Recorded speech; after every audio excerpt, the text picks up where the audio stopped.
And we're going. Okay, so here's artificial insemination for chickens.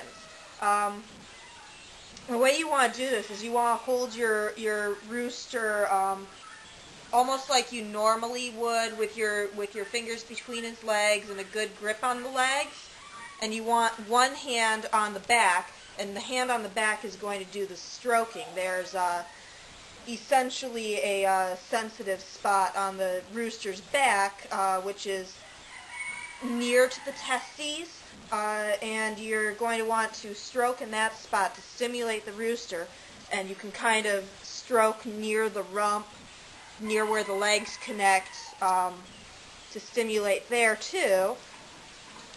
And you do that for just like a couple minutes, and then squeeze with your thumb and forefinger when you can see him extending a little organ out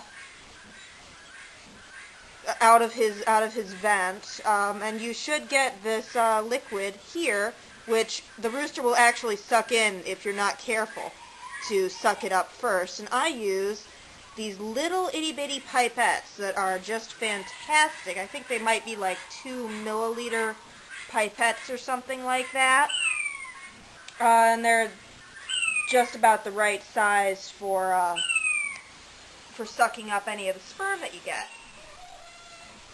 Sometimes you can get a second go on a rooster, but it's not too common. He usually does it for me, but not too many actually need it. I just get everything that I possibly can there, and that's usually about as much as he'll do. So now we're going to get a hen. Going again. So the hens are actually really easy to work with. That you don't need to do hardly anything with the hens other than get the feathers out of the way and just drop the liquid right onto her vent and she'll suck it up. And then they're pretty much done.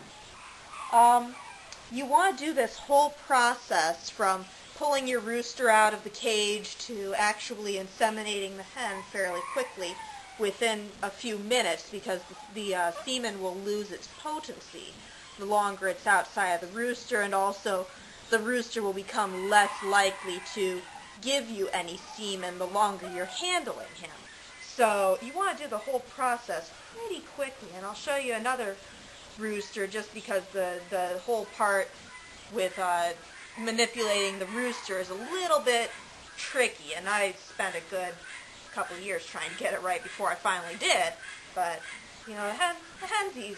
You know, you just hold her upside down and drop it down there, and she'll suck it back up, and then that's pretty good. So let's do another rooster.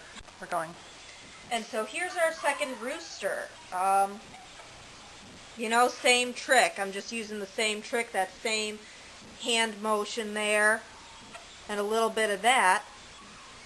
A little bit of the stroking there, and you know, you can see we got just a little drop out, and that's just about as much as you can expect from them. And there we go.